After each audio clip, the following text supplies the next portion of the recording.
Hi, I'm going to provide an overview of the security controls of Paradox, Becrypt's security-focused operating system. I'll talk about how those controls provide very robust defense against commodity malware attacks, as well as strong defenses against elevated cyber threats, and I'm going to use the Mitre Framework to provide the context for those security controls. A couple of points on the origins of Paradox. Paradox was developed in collaboration with UK government.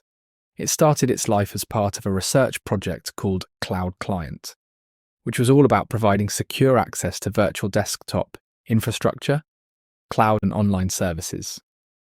The aim was to design an endpoint platform that was much more difficult to compromise than a general-purpose operating system, but had more robust security controls, both in terms of prevention and detection, than a standard thin client or zero-client platform.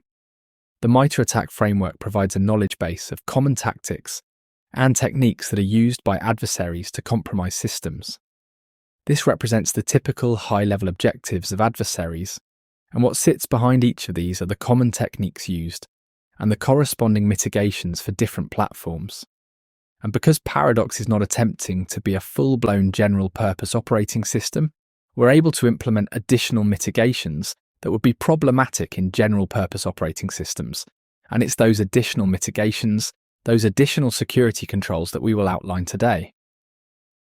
The security objectives of Paradox align with the first 5 objectives of the Mitre Framework, with the first 4 of those being about inhibiting an adversary from undertaking a successful attack, so making it very difficult to compromise the system.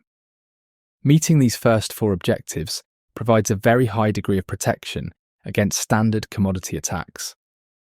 But a key security objective of Paradox was to ensure that even if a sophisticated, well-funded and determined adversary did compromise a system, you need to be able to detect that. So additionally, Paradox provides a high degree of assurance that such an adversary can't evade detection, thereby providing organizations with significant protection against elevated and targeted attacks. So I'll step through each of the tactics, starting off with initial access. For this, adversaries will use a range of techniques to gain an initial foothold in a system. The main mitigations within Paradox relate to a strictly controlled user permissions model. This constrains what an adversary could achieve with a hijacked account. For Paradox, there is a fixed operating system account that is used for all interactive sessions, with strict control over the permissions which are defined at system build time. Users have no knowledge of a password for the operating system itself, and the system makes no use of a root password. With no local root account, all software is installed and configured through a central management platform. Within the Mitre framework, should an adversary gain a foothold, they would then typically try and execute malicious code. Paradox has a number of mechanisms that prevent arbitrary code execution. Central to the Paradox security model is that through the management platform, Paradox has knowledge of all of the files that can legitimately execute. As all valid executable files are known, their signature can be checked prior to that file being accessed or executed.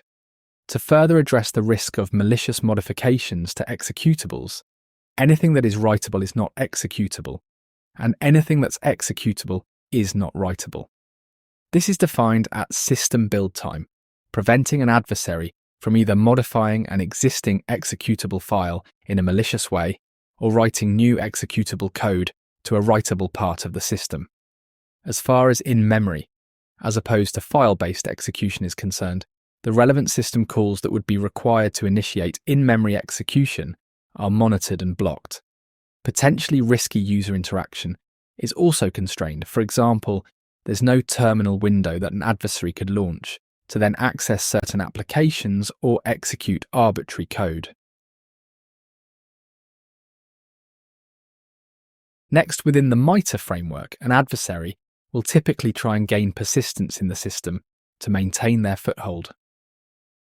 The main mitigation against this for Paradox is the existence of a read-only system partition that inhibits an adversary from writing arbitrary code to the system. Any data persisted by Paradox, such as user settings, are stored in a writable data partition in encrypted form. However, applications can't write directly to the data partition. There is a system service that takes ownership of that role for applications. The service does not run as root, but runs with controlled privileges defined as part of the system build.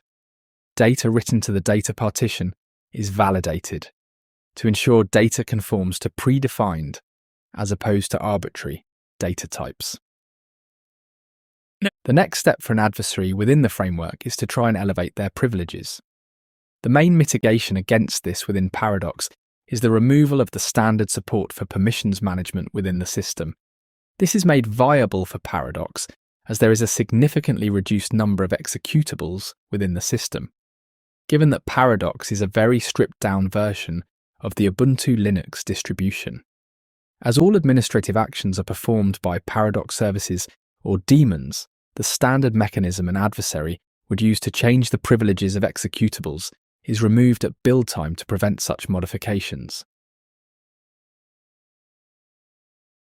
These extensive security controls combine to form a layered set of defences that provide very robust protection against commodity attacks, as well as strong defences against more targeted and sophisticated adversaries.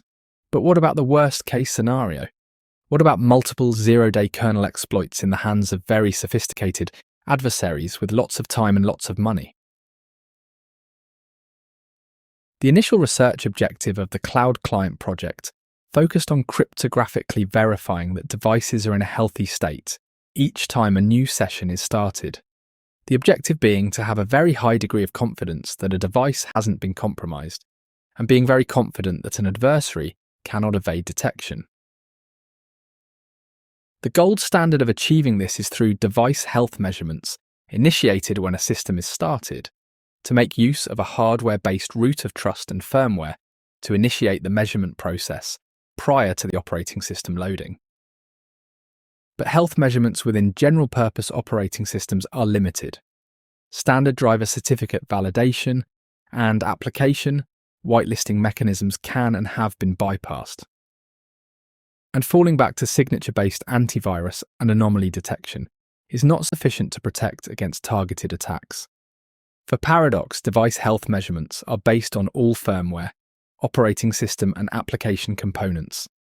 Paradox is unique in applying its health measurements right through that software stack. Health measurements start with secure boot. The Paradox bootloader then cryptographically validates the operating system and system files, but then continues to cryptographically validate every block that is read from storage as the system is loading, with measurements chained back to the hardware root of trust. Individual applications are cryptographically signed and validated with certificates that are managed by the Paradox management system. So every time a Paradox system starts, you have that high degree of confidence, based on assured cryptography, that the system has not been modified by an adversary. Finally, to extend defense evasion protection further, the health measurements can be used to support a remote attestation protocol within a zero-trust architecture, protecting subsequent access to applications and services. For high-assurance systems, remote attestation can be deployed with compatible high-assurance cross-domain solutions, such as Becrypt's app XD. Paradox provides a highly secure endpoint addressing a wide range of use cases. Paradox is deployed as the standard desktop for classified government systems and is used within the private sector for privilege, access management workstations, remote access security and supply chain security. Where security really matters, and you don't need to deploy a full-blown general-purpose operating system for accessing VDI or cloud-based services, Paradox delivers both cost and unrivaled security benefits. To find out more, get in touch with Becrypt today.